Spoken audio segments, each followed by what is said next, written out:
All right, so let's go ahead and get it started. So, for those who are not familiar with you, go ahead and introduce yourself.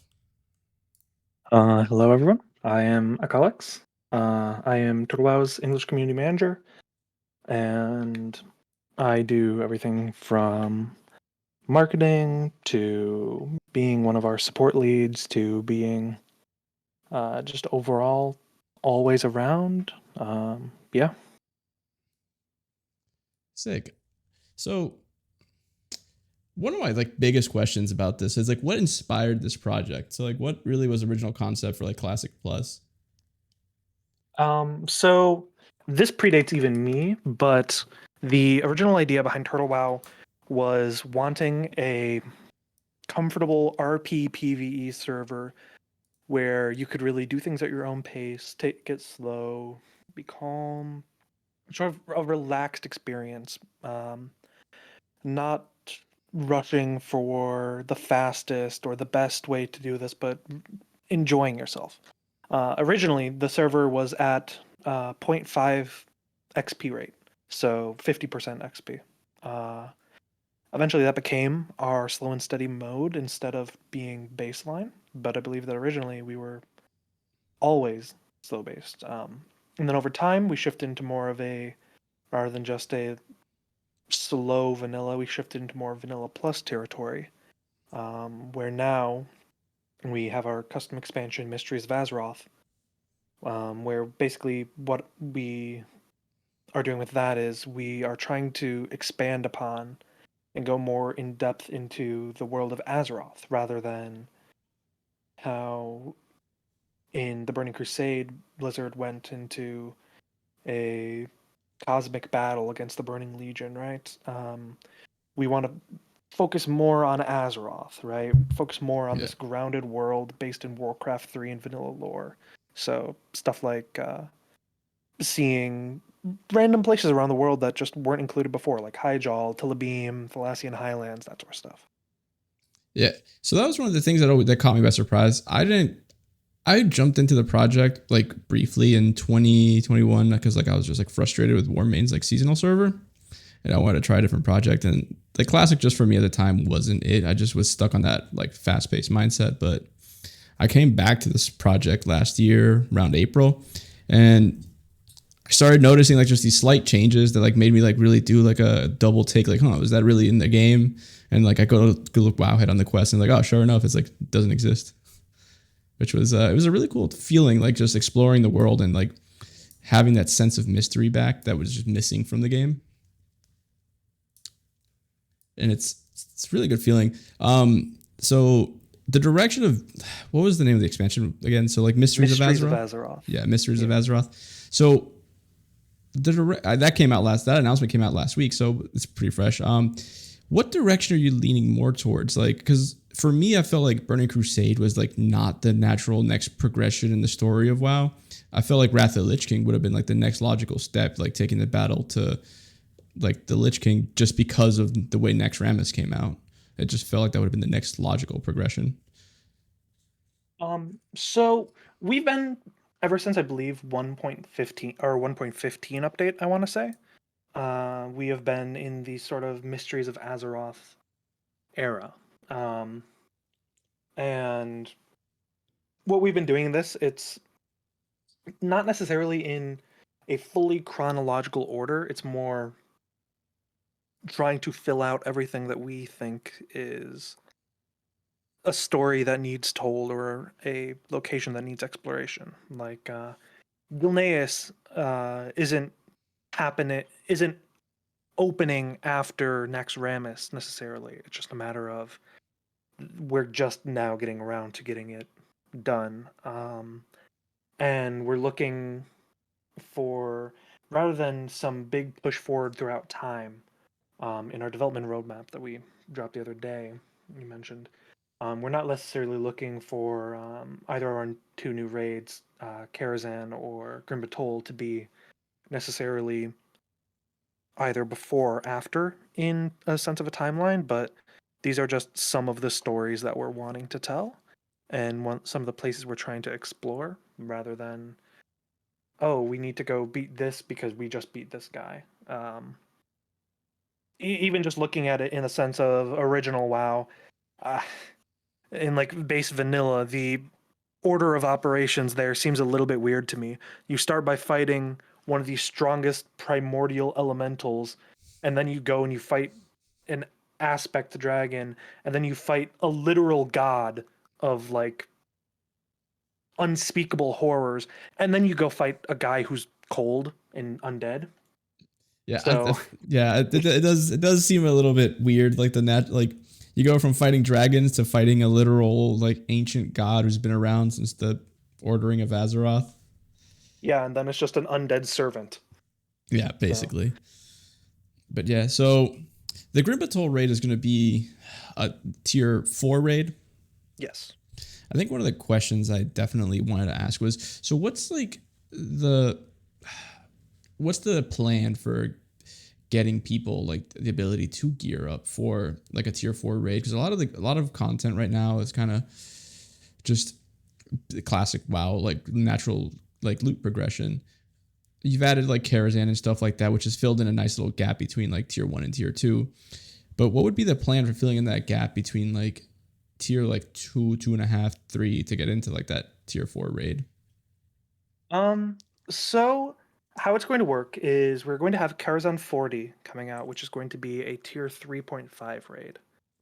So that will be similar to think how AQ 20 is how Emerald Sanctum or Upper Blackrock Spire or all these other ones, ZG, all that, Mm-hmm. where it is between tier levels. So it should be a stepping stone sort of between 3 and 4. Um, and the difficulty is going to start ramping up in Karazhan, and it's going to really be felt once you get into Grim Batol. I've spoken a good bit to people who are in charge of design and in charge of gameplay for it, and I think that it's pretty unanimous across the board that people want it to actually be a challenge and to be an actual a bit of a gut check of like, Mm-hmm. are you pressing one button and sitting here, or are you actually here to do the mechanics and do the raid and actually be challenged? Yeah, so that's something I was already curious about. A lot of like the mechanics in classic are sit there, hit the boss, and hope he dies before some mechanic kind of just doesn't before some mechanic kills you. Would the idea of adding more complex mechanics that were like later introduced, like kind of in like the Burning Crusade or Wrath of the Lich King, be coming into play at this point to make things a little bit more Um, challenging? Just that because that those decades of knowledge are there now, and it's kind of hard to make like classic content a little bit more challenging. yeah, so with make it so we don't want to make it too bloated in the mechanics we do. Like we're not planning on adding a heroic mode. We're not planning on adding a mythic mode to the raids. What we are thinking about doing is more the more traditional approach of maybe a hard mode trigger. We tried that in Emerald Sanctum, and that's a very Mm-hmm. popular addition. So we're thinking we're going to probably try to do more various hard modes of different things. Gotcha. Um, so we And are looking at mhm. new mechanics that are not just the same as in the base vanilla fights. Like maybe we will have, and this is completely conjecture that none of this is actually something I'm pulling No, out just of the answer it as designer. best as you can. Obviously there's some It's NDA and it's gonna be whatnot. stuff like, okay, maybe we'll do a class call, but it'll be multiple classes and they have to do different things based on the other class call that's happening at this time. Mm-hmm.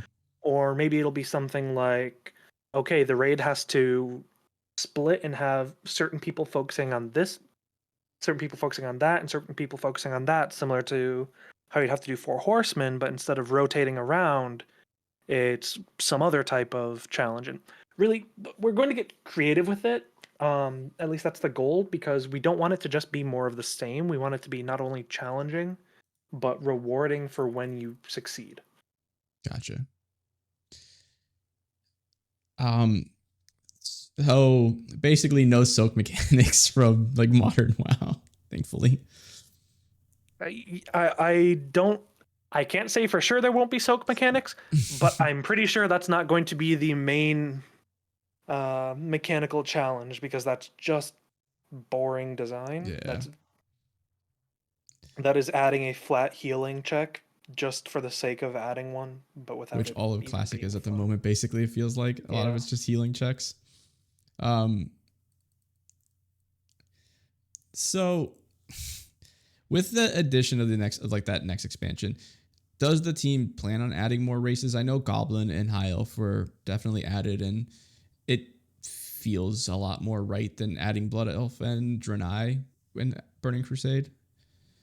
Does So we right now do not have any sort of concrete plans to add another race.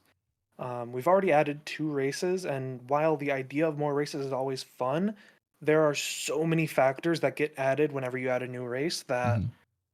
more likely we would be inclined to add another class first before adding another new race. But we don't currently have plans for either. I know that a couple people have a couple like loose drafts of fun ideas that we would like to do with classes. But those come later down the line after all the original classes are balanced out, after we have this, that, and the other all handled. Uh, I'm thinking about it right now. It's anything that is either a class or a race can come with so many different balance concerns and so many different somehow it's just going to break some things. So it will very much be a it's on the docket eventually type of idea for a custom class or custom or another custom race because we enjoy those ideas. But it's not something that we have on our roadmap right now, and it's not something that we're planning in the immediate future just because it's a lot of work and there are things that we would rather put our resources into right now. Yeah, definitely. One of the questions in chat that just came up that actually like reminded me: are class changes the first plan to do this year? Um, so right now, the first update coming this year is going to be Tower of Karazhan.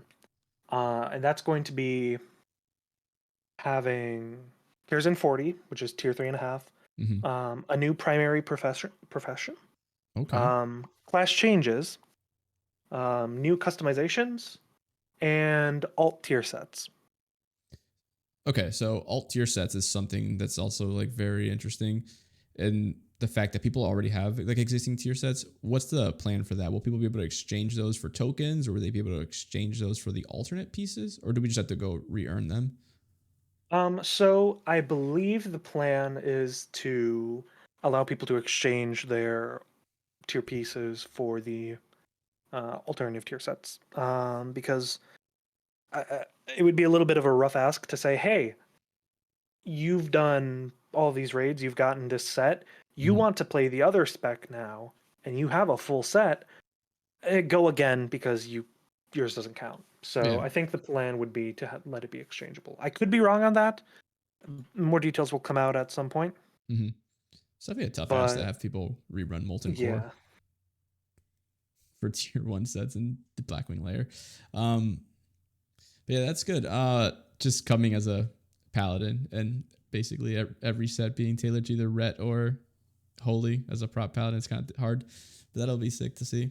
Um, are you guys? Do you feel like you guys are filling in a niche gap in the community right now? Just because everybody's done a Wrath Lich King server, everybody's done like a Burning Crusade server. This is something completely different, and there's a lot of effort going into it. How do you feel about like the progress you're making in the private server community?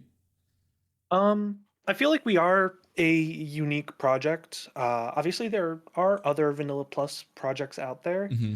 There's V Plus. There's coming up. There's Project Epoch. I know Wallcraft is doing a lot of. His is to the point where I'm not even sure if his is categorized as Vanilla Plus or it's entirely unique in the amount of changes Wall's making. His stuff is very cool.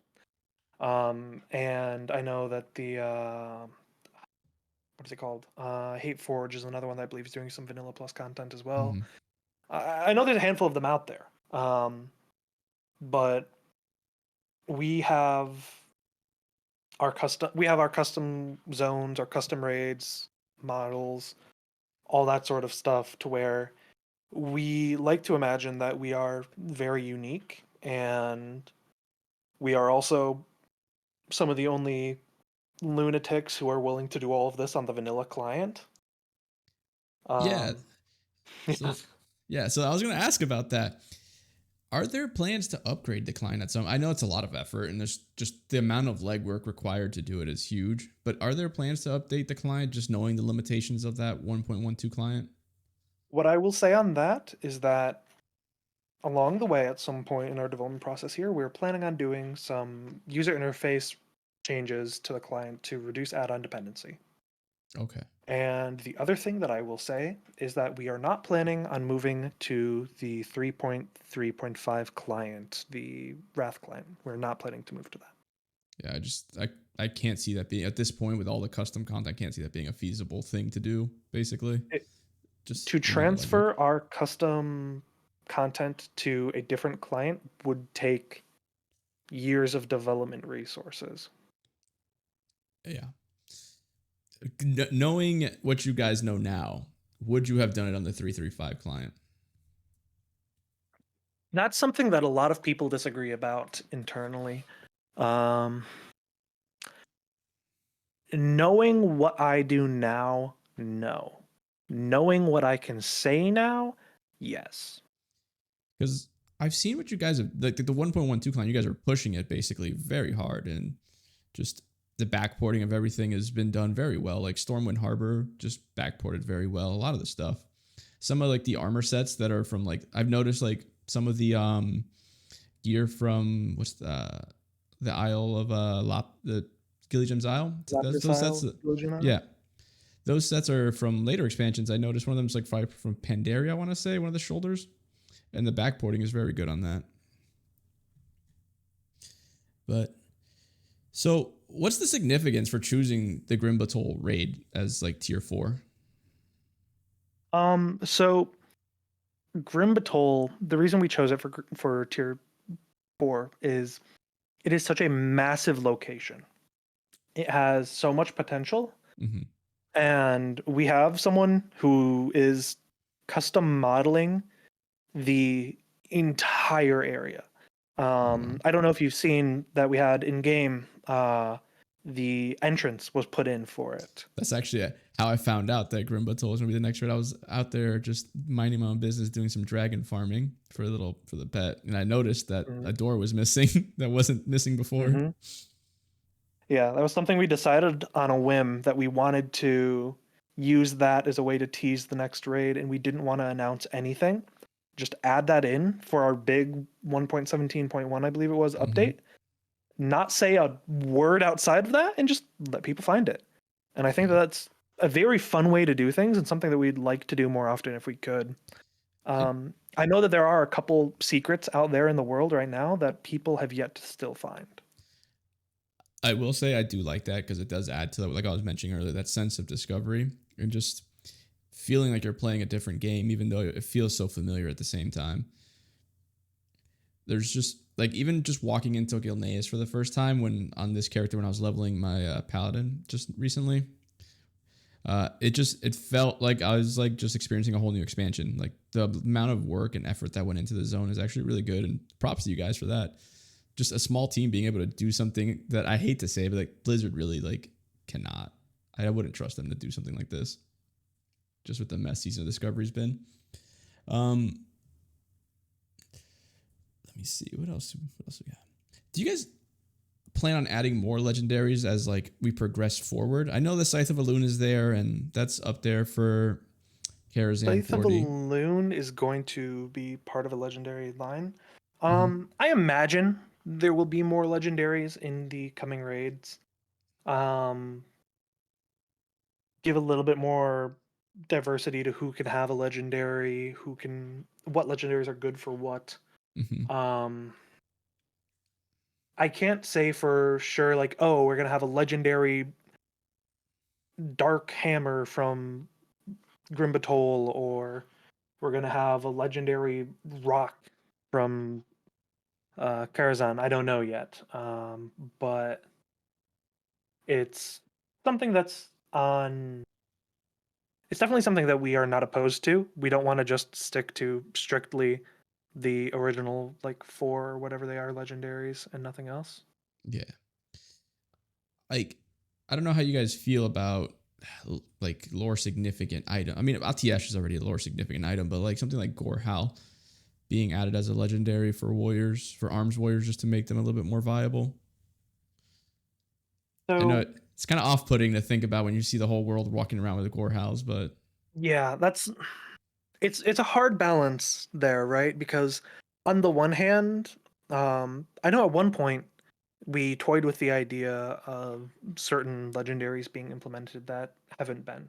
Um, and the balance is you want a legendary weapon to feel legendary. And that's the hard part is like for example, if we were to have done the Scarlet Raid, which we ended up not doing. mhm. It's something that in the future we'd like to revisit, but right now we're not planning on. Um, we would have to confront the idea of do we want to let the corrupted Ashbringer be purified? Yeah, And then, okay, how do we want to do that? Do we want to make that a super intensive requirement to where that's how we limit the amount of legendaries? Because we don't want everyone to walk around with the Ashbringer. But at the same time, it would make sense for a legendary from the Scarlet Cathedral to be the Ashbringer, the big yeah. holy related weapon. So, then do we just want to make it a rare, really rare refinement material drop? I don't know. So it's a sort of thing where it's a delicate balance to find, and I have trust that we have people who are very passionate about the lore and would not let something get bastardized. So I Yeah. trust that they would ensure that it's done well, but I don't know what that would be at this moment. One of the questions chat just actually had was, do is Colteros on the docket for 2025 for the new zones? Because the dock is there in South Shore apparently. Um, I don't know if you can disclose that, because if you can't, that's fine. I know that there are a lot of smaller zones that we're working on, a lot of like a little this here and a little that there, because there are a lot of smaller unused areas on the map right now, and that's one thing Mhm. that we're trying to work on slowly chipping away at is whenever we're doing a major update, okay, here's the big update. This big update is Grim Batol, but with Grim Batol, there's also there's this little chunk of mountain over here that nothing is done with. Mhm. Let's carve that out and make that into an actual area. So I don't Yeah. know if specifically Kulturas is one of the ones included in that right now. Um, I know some of the areas that are in development right now, but I don't know 100% what each of them are. But the best thing I would be able to say is stay tuned on that because you'll probably hear about if it is, you'll probably hear about it in the not too distant future. So yes, that'd be kind of cool to see some things like that, like that just don't ever that are lore important but just aren't represented at all in classic WoW, that were important in the Warcraft games, which is really weird. That always threw me off, like how some of these things from like Warcraft games just weren't included in World of Warcraft. But the one of my favorite things so far was especially like discovering the little nooks and crannies that on the map that I just like, again, I had to second guess myself, like this has always been there, because I never really got to Mhm. openly explore the world. Most of my game knowledge comes from Wrath of the Lich King and Cataclysm. Like Classic is a whole new experience for me. What's I can go ahead. I can say that one of the main things that we like to add is just a smaller charm of having just the little addition here and there, like the extra building or two in Goldshire is one that I always will mention because it's one for me where I remember when I first played on Turtle and I remember seeing those like two extra buildings in Goldshire and it's so little. It's nothing compared to some of the big stuff that's been done. But it lets you rediscover the game you already are familiar with and I think that's Mhm. one of our biggest draws is just you get to fall in love with WoW again because you get to re-experience it. Yeah, definitely. It's something that I've been. It's the server has captivated me for a while. Like it's been one of the things that's kept me from playing my video game backlog for almost a year now. So there are other old gods. We know that in lore. Are there plans for adding more old god stuff? Um, there's definitely they exist out there. Um, Now we probably will, if and when we head up to Northrend, we will probably have to encounter Yogg Saron in one way or another, or some of his influence. Whether or not we directly do that, or we see in the background, oh, that's weird. There's this kind of culty guy. This guy seems a little bit deranged. Um, in the future, when we do visit places like Northrend, that would very well be possible, though it's not something where I have a definitive plan of, oh, I can say in 2027 we will be doing tier 7 Yogg Saron progression. So you just the way you said it. So the server, you guys do have a pretty extensive roadmap on where you guys want to go in the future, because basically you're having what I would consider more of a WoW classic than actual classic WoW, because you guys are taking the game in a whole different direction, kind of like old school RuneScape did when they kind of split their game. And that's kind of what it feels like for me. It feels more like you guys are like the old school RuneScape of World of Warcraft right now. That is sort of not exactly the design philosophy, but that's sort of the main thing in our design, is that we want the world to feel very large and very important, to where the world is the main focus and your character individually is not the omega hero of the galaxy. You're just a traveler who's hit a couple big things with some heavy sticks. Yeah. Which is always how the player character in WoW has always felt to me. He's like, the player character in WoW is not a good person if you like actually like pay attention to the story. So you guys are taking a really hard. This is like going to harken into like where the direction you guys are going in with RMT, and I've seen it like countless times. Just people broadcast like an RMT message, and GMs just like go on that. Do you guys feel like that's leading to your success? Is the fact that you guys are like cracking down on botting and RMT? Because a lot of the community sure loves it. I think that not allowing RMT in any sense, including not allowing boosts for gold and not allowing GDKP, is some of the I think that is some of the most important parts to our sort of special sauce that makes us succeed so much. Because, like, if I look back at my fair play report thread, we try to every 90 days or so, but this one got a little bit extra. We tried to do a report on, like, how many gold sellers or buyers we banned, how many sold accounts we banned, how many hackers or cheaters or botters we banned, that sort of stuff.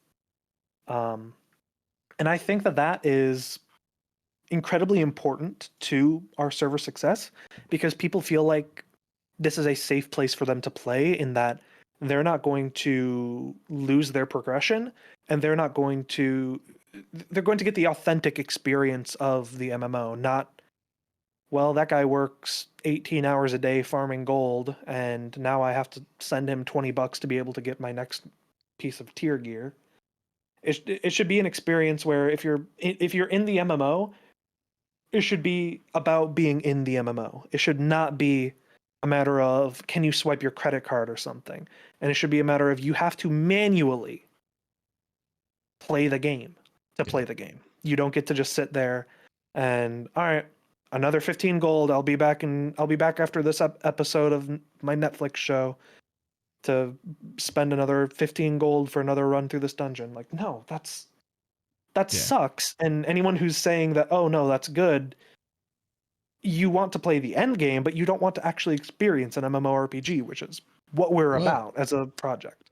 The end game experience in classic WoW now is basically just, how can I farm gold to get into these GDKPs, which is just basically, it goes back to promoting the RMT, which it's kind of like a vicious cycle allowing that. And you guys don't allow the GDKPs, which is something that caught my attention like right away when I first started playing and joined Global. I saw no advertisements for GDKP, which was amazing to me because I hate that idea of just being able to buy your way through like a raid.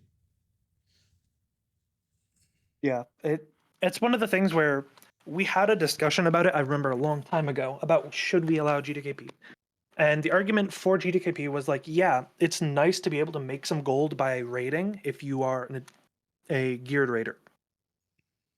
But the problem is that allowing GDKP is like pushing a snowball off the top of a hill and hoping that it's not going to have roll down an avalanche onto you as RMT.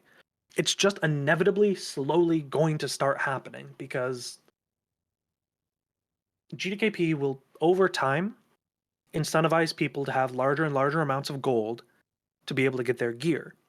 And then it becomes an arms race of who can get more gold first. Well, it's always going to be the guy who's able to swipe his credit card and spend $10.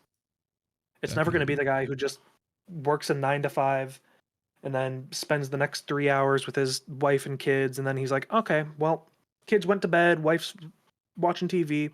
I'll put an hour in on WoW today. And then he gets to raid once or twice on the weekends. That guy's never going to be able to compete with someone who just says, okay, $20, here you go, give me gold.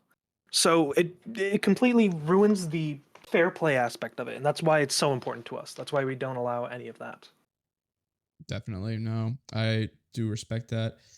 Um, One of the big things that I really want to touch on about that is so what's the what's the plan for horizontal progression continuing forward? Will like tier 1 still be relevant when tier 4 is out? Will these raids like kind of still be needed? Yeah, I would say so. Because you're going to get stat checked in tier 4 if you're trying, or in Grim Batol if you're trying to go in with Molten Core gear. Mm-hmm. There is a point to where you cannot just skip all progression by being good. You're also just going to get stat checked some. But part of the most important aspect of it is keeping those important. So there are always going to be some items there that are always going to just be very good. And there's also going to be the idea of, in our roadmap, we have mention of new zones, Eversong Waste and Zulaman. About by that time, in Echoes of Quel'Tha Loss, with the new dungeons and more, it's nothing that we have anything concrete on yet. But we are going to be looking in maybe in Echoes of Quel'Tha Loss or maybe in future after that. We're going to be looking to do more raids still. Grim Batol is not going to be the end of new raids on Turtle WoW, but it is, at least for a long time, going to be the end of progression. Okay. What we're likely going to do next would be adding some side grades, whether that is something that gives a different option for similar gear level to tier 2. So another BWL leveled raid or Yeah. a similar Molten Core level raid, that sort of idea. So that people aren't just locked into doing, okay, I need to do my weekly this tier, this tier, this tier, and this tier. We want to add more variety in there. That makes sense. That way it doesn't feel like a chore. Like for me right now, Yes. one of the big things, like on my fresh characters, I feel like I have to do Molten Core every week. And I Mm-hmm. feel like I have to do Onyxia to get these pieces. And that was side upgrades would definitely help make it feel like less of a chore. Like, yeah, I'd still run them, but it definitely would add a variety, which is a good idea, which is good. I like that idea a lot, actually. So with the addition of tier 4, will there be a tier 4 set? And I know this is probably like a dumb question, and I know you probably can't answer it. What models will it be using? Completely custom or Fully existing tier custom. 4? Okay, perfect. We will have fully custom models for all the tier sets available in Karazhan and Grim Batol. To my knowledge, it should be all custom. Sick. The the stat bloat starts getting a little bit noticeable in Nax. Is how is the stat increase going to be from tier 3 to tier 4? So I don't know the exact numbers on this. And that is one of the big concerns that a lot of people have is, oh, there'll just be no way to play against someone who's in tier 4 if you're not in tier 3 or more. Um, So it's a matter of we're going to see what we can do on that. Not necessarily something where we want it to be rewarding to do the very end game content, the very challenging content. However, um, it is going to be in our minds that we don't want it to just become the top tiered gear person just drops an orbit bomb on anyone that they see in a PvP match, for example. There should still be room for skill expression there, though obviously it should be harder for the person who's under geared. Yeah, I do like that idea a lot. Touching on the PvP thing, are there? I know it's a PvE server first, but you do have the PvP server. Are there plans for adding more of a balanced matchmaking system? I don't know if you can do it in Classic. I don't know if in the vanilla client if it'll let you adding a more balanced matchmaking system for at least the 3v3. Um, so it's an idea that's been toyed with, but nothing is confirmed or out there yet. But it's something that I want to do is add ranked PvP. Um, as of right now, there's not really any exact way to, like, I don't know. There's no way to do like a just for standard blood ring. There's not really much of a. We're not going to add any sort of like item equalizer or something like that. But the idea of ranked PvP queues are not something that we are opposed to entirely, and it's something that I would like to explore personally. I, I do like that idea, but in that vein, it kind of does promote that like PvP win trading a little bit, which is kind of Win trading is always a problem in PvP, mm-hmm. even if it's just in the current honor system, because it's very easy to honor boost if you have the right Yeah, setup, and that's why we ban for that. yeah, no, definitely. There was a group of, I believe it was 10 people who were ranked 12 or above the other week that I banned every single member of that group because they were win trading. And that's just we do not allow that. That is a disgustingly bad disregard for the entire system, the whole game, and your fellow players. So no, you should not be allowed to just cheat like that, and that's why if match fixing becomes a problem, if we do a ranked mode, we're going to investigate it, and if somebody's match fixing, they're gonna get sniped because it should be a matter of skill, not of who has the most homies willing to die for them. Yeah. So right now, I know this is kind of a weird one because I want to see that new battleground, the Sunny Glade. I have Yeah. never been able to get a Q pop for it. What are the plans to make it at least more desired? If there are Um. any? So we have the main problem that we have right now is for honor per hour. There is always a best option, and that is always the one that gets the most Qs. It was Altaric Valley for a while, and then we nerfed that one and buffed some other ones. So then it became Arathi Basin is the best. So right now there's typically one Altaric Valley, one Warsong Gulch, and then like a multitude of Arathi Basins going at any given time. You can typically check that in game by going who Altaric Valley, seeing it's like 30, 40, 50 people. Who Warsong Gulch, and it's per level bracket. There's like one or two matches with like 8 people in each. And then who Arathi Basin, and then you just see like 50, 80 PvPers. So there's always a most optimal. Um, and people do tend to go for the familiar vanilla ones Mm-hmm. rather than the custom one just because it's I don't know because people go, "Oh, I don't know what's going on." Um, Change but is it is scary. something that it is something where we want to encourage more people to do different content. I'm actually right now working on a system, and I'm going to be discussing it with management in the fairly near future. That will just be, in general, designed to incentivize various random pieces of content, with like a floating bounty system of sorts, to where um, I won't go into too much detail because it's still a system that I'm working on the exact numbers and ideas for. Yeah. But what I'd like to do is I would like to implement a system that would encourage people to do various different old content that maybe necessarily they don't have a ton of a reason to do. If you're a weekly Nax raider, right, and you have maxed out reputation and you have pretty good gear, um, you should you probably don't have too many reasons to want to go into Stratholme, for example.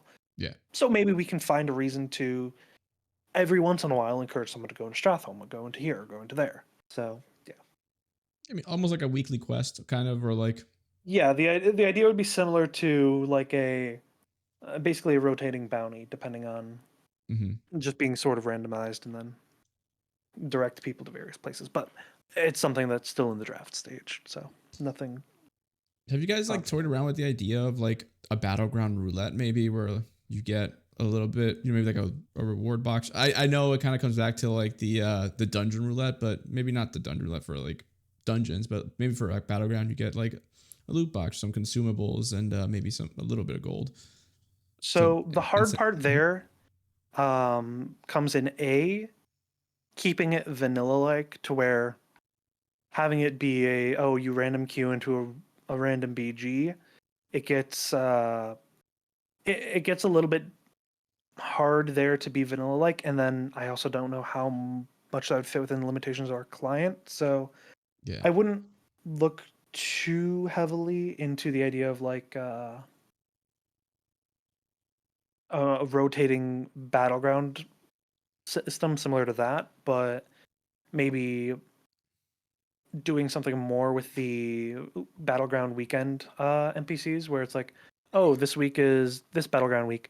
Maybe have a little bit bigger of an incentivization from them to go to a certain battleground multiple times. okay. So somebody in chat actually reminded me of this question that I want to ask you. Right now, as a paladin, I have two options for basically items that add damage to on hit basically. So I have my fiery plague gauntlets and the ring from Gilneas, and then there's Blaze Fury medallion, which is locked behind Lord Kazakh, which would be a great item for a paladin. But unfortunately, he's a world boss, and world bosses are just kind of like gated behind the spawn, and then just they immediately get sniped. Basically, it feels like. Would there be a plan to add some sort of spawning system for like world bosses, kind of similar to like the calling quest in Silithus, basically, where you have to do a quest chain to summon this boss, and it's not. Um, Maybe for future bosses. As of right Mm-hmm. now, the only real change with world bosses that we're considering, or at least that we've been talking about, is the idea of maybe randomized respawn times on them to make it a lot more difficult for people to track. Because I know there's multiple groups who will just track the respawn timers of bosses Mm-hmm. and be ready to assemble at a moment's notice when a boss is coming up. Um, and that's why there will be people who are instantly fighting over it. Yeah. So the idea of changing it to something more like randomized respawn time, where it's like, okay, this boss typically had a 5-day respawn. He just respawned after 3 days and 7 hours. Nobody's online ready to go. That would sort of be the more likely solution that we would do, just because if we make it spawnable, that's going to mean it's going to be farmable, which we don't really Correct. want it to be farmed. Would you be able to do a lock? Well, on the class on the client, would you be able to do a lockout on like a spawnable quest, like a weekly lockout or? I don't know exactly how the limitations of the client work for lockouts on open world content, but I would be hesitant to say. Um, I would be hesitant to say that we could, and I'm not sure that that would even be how we would want to go Yeah. about it. Which also like kind of made me think about, because originally I was like, oh, why not just do like a personal loot system like Mists of Pandaria? But then the whole 1.12 client kind of came back around, and I was like, oh, probably can't do it. Also, it doesn't feel vanilla like, because then Yeah, everybody's we don't. guaranteed something. Yeah, we don't really want to do personal loot just because that is we still to our core are very much a vanilla server. Mm-hmm. So personal loot I think would be too far of a departure from the ideas of vanilla. And obviously everybody draws their line at a different spot, right? So one person's idea of vanilla plus where this is just a good upgrade for vanilla plus content. Why aren't you doing it? For one person, for another person, it's that is sacrilege. How could you change that about vanilla? That's such a key detail. Yeah. So yeah, for me, a lot of the experience with just classic in general has made it feel more like an MMO than any modern MMO has. And I feel like if you start implementing the systems, then it does take away from it. And that's kind of why I backed off from the asking about adding personal loot. But so, but there is a plan to kind of make the world bosses a little bit more obtainable for most people. Yeah, we do have a rough idea of some ways that we would like to do that. So, and then the whole farmable idea goes. So, you guys basically are opposed to like basically almost any sort of gold farm, whether it be for personal gold or anything like that, right?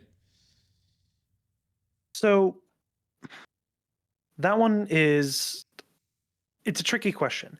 We aren't opposed to the idea of there being gold farms in the game. In fact, that's just going to happen. There are going to be gold farms in the game regardless of whatever we want.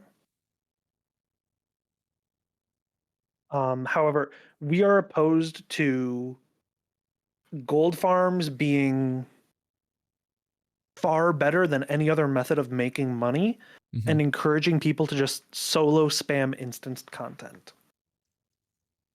Um, the idea of gold farming being best done by you alone resetting an instance 5 times to the instance maximum limits, and just spamming this instance over and over again with like just a bare minimum amount of consumables where it's just you run and you kill like Mm-hmm. lashers is the one that everyone farms right now and is going to be getting changes in the future, um, where it's people are running in and they are farming the lashers solo and then resetting. It's one that is very commonly farmed and it should still be farmable after our changes are put in. It's just going to be harder because they're currently actually bugged, which is why they're so easy to farm. And overall, we don't want that to be head and shoulders better than every other way to make money. So it should be a matter of you could do some lasher farming if you just want to do that and chill with YouTube on the other monitor, or you can be one of the type of people who it's lucrative to, okay, I'm going to buy these raw components on the auction house and resell them as a recipe. Or if you're the type of person who wants to go and run around like run around an island run around Telebeam for an hour killing monkeys to sell pelts, like regardless of how you are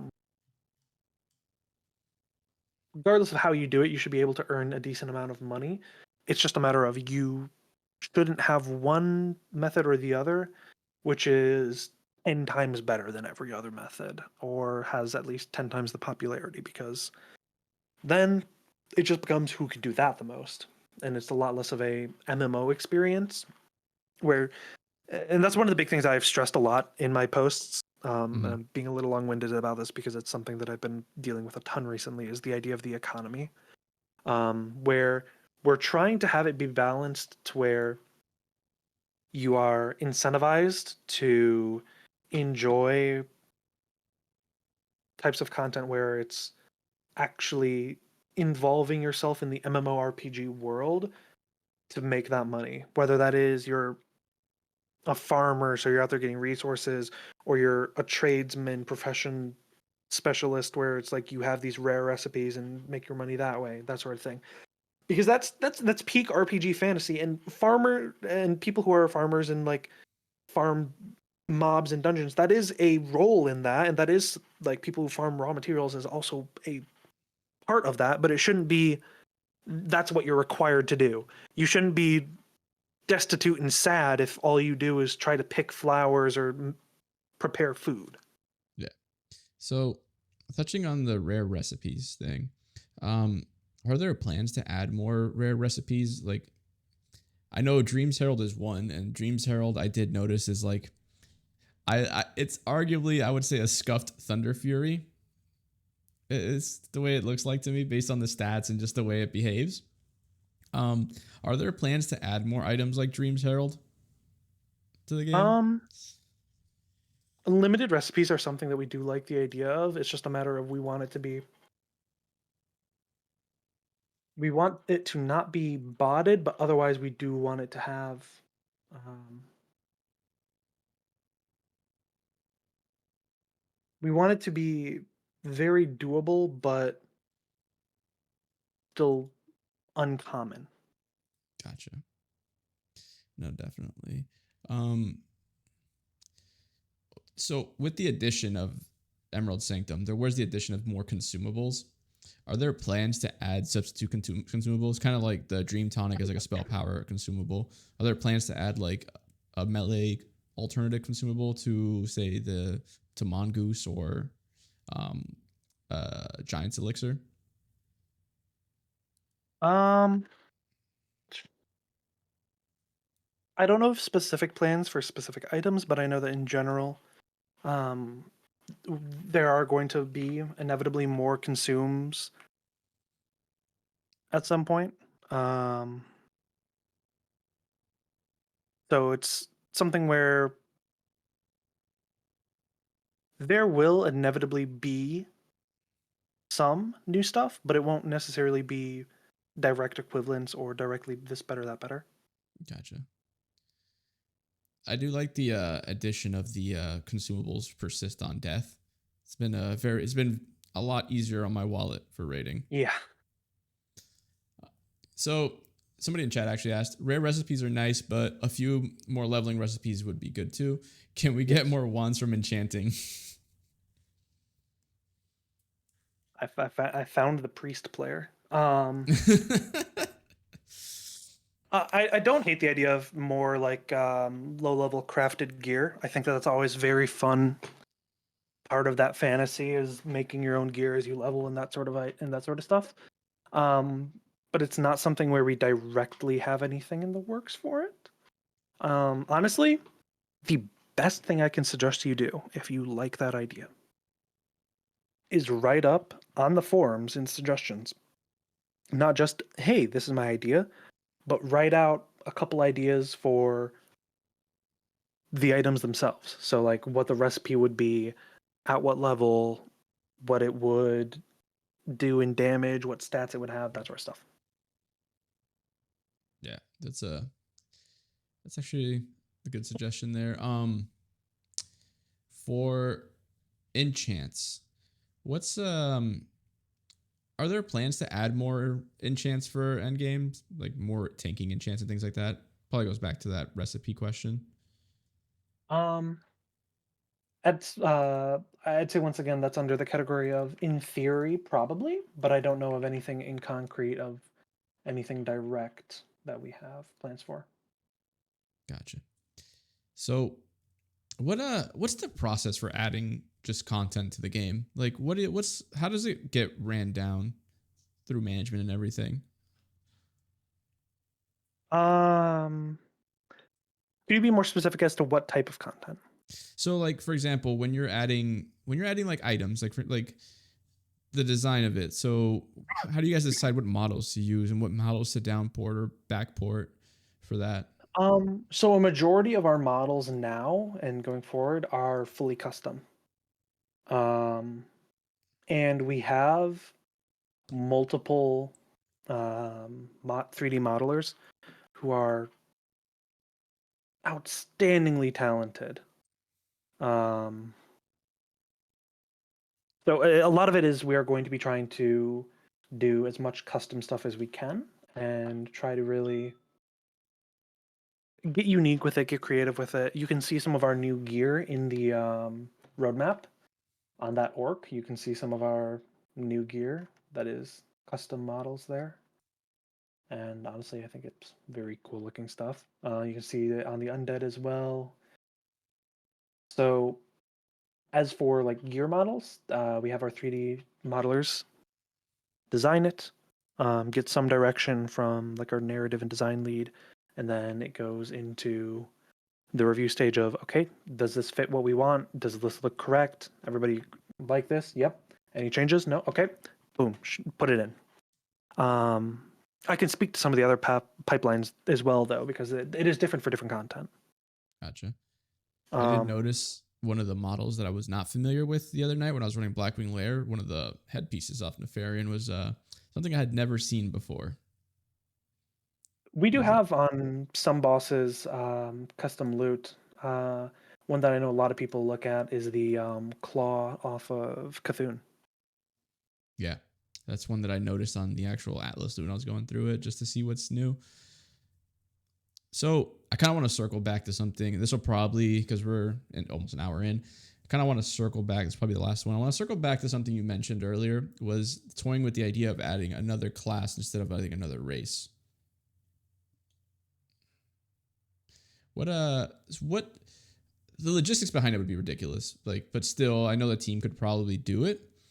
How would you go about that? Like with the balancing and everything, and keeping it fair to the other classes, and not just making it stomp everything. So 'Cause the that's hardest part would be making it actually be balanced with the other classes because you have to consider it's not a matter of adding one new challenge to balance or three new challenges to balance.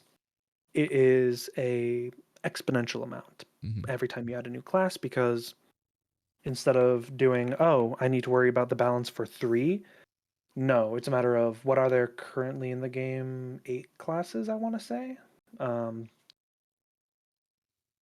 Off the top of my head, I can think of a couple classes, but beyond that, it's a matter of that times the new class. So it is how does it interact with this class? How does it interact with that class? How does it interact with that class? How does it interact with that class?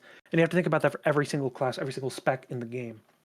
And then you have to think about all of the different like spec interactions. You don't want something where, oh, this class's gimmick is that they're balanced around percentage spell power. And then you have, oh, okay, this spell gives someone percentage spell power. So they just one shot Cthulhu because they pressed Fire Blast and it did 90 billion damage because there is a percentage and a percentage infinitely scaling off each other. It's the type of thing where you need to think about every single interaction there. So the logistics of it is every single ability, every single talent would have to be scrutinized, would have to be compared to every other class to make sure nothing is going to break. And then after months of doing that and months of the design phase, the balance phase, like the actual testing phase itself would probably take months because it would also be organizing internal teams to do all sorts of different raids because you need to see, well, can this class numerically should be able to, but in execution, can it keep up? Mhm. Or am I about to watch as they, oh, well, we didn't think about this, and they actually have much better damage than everyone else because they're able to be moving easier while they're doing damage, or, oh, they have much worse damage because they have nothing they can do if they're moving.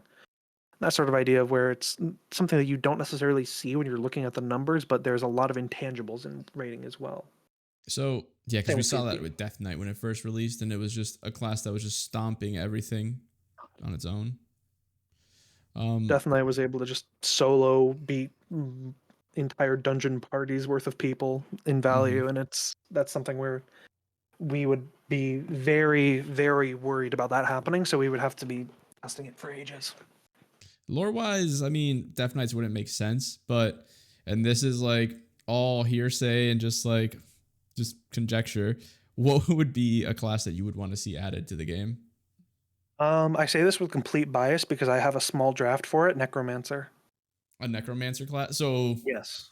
It would be a necromancer in the sense of it would have a couple different specs to it that would make it different than a warlock. It would have probably like a chemomancer part, a death knight part, and a some sort of the chemomancer type would have two different variations in my little draft that I made.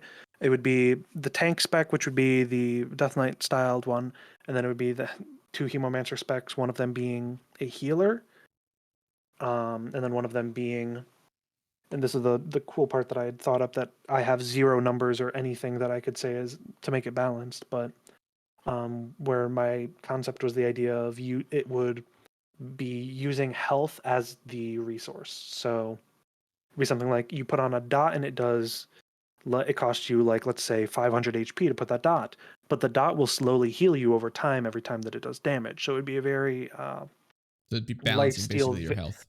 Yes, it would be balanced around the idea of it has enough life steal inherently to where it would slowly be able to keep itself alive over the course of that. But if they try doing burst damage, then maybe they'd be able to do more damage than other classes would be able to normally, but they'd also be drawing a healer's attention nonstop because they'd be killing themselves if they just tried to push numbers relentlessly. Okay, then you could balance it around the idea of what point do you make it so that how much more damage are they allowed to do based on that versus how much they're going to need extra healing, that sort of thing, and then you can see where a cool concept becomes, oh good god, how do you balance it? So that's why we're not adding, as of right now, adding a new class, is because we have so many other things that we want to work on first before trying to tackle the whole nightmare of how do you make a new engaging class that's not just cast Frostbolt and Lightning Bolt but in a different color. Definitely make it feel more While making unique. it not broken. Yeah, giving its class identity that it's missing. One of the class changes that I can recommend, and not from my personal bias, is let's give protection paladins. Let's move Ardent Defender from the bottom of the tree and put Spiritual Attunement at the bottom of the tree. This is nothing from personal bias. Surely not. Surely not. No. I think we should just buff rep paladins in PvP. I think they're underpowered. I think paladins just need more buffs. I agree. Holy Strike does not do enough damage. You would not like to see the icon in the class changes Discord. I have terrible news on that one. Oh boy. Oh boy. But here, yeah, I'll send you a little lovely image. Yeah, man. Thank you for stopping by, and thank you for giving me your time. If you have any questions, just or if you have like anything you want to plug real quick, like your socials or anything like that, go for it. Just,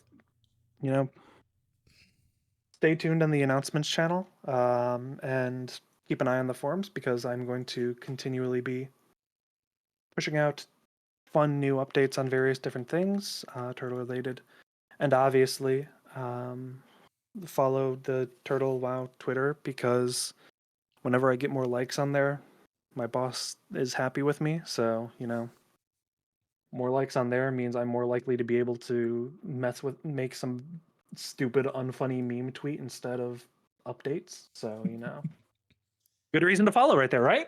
Yep, definitely. The community can grow better and become better. Oh man, it's good having you. Definitely send me that image. I'd love to see it. And thank you guys for stopping by. The stream will continue as normal after a short break here. Everybody say bye. You're welcome. All right. Thank you, man.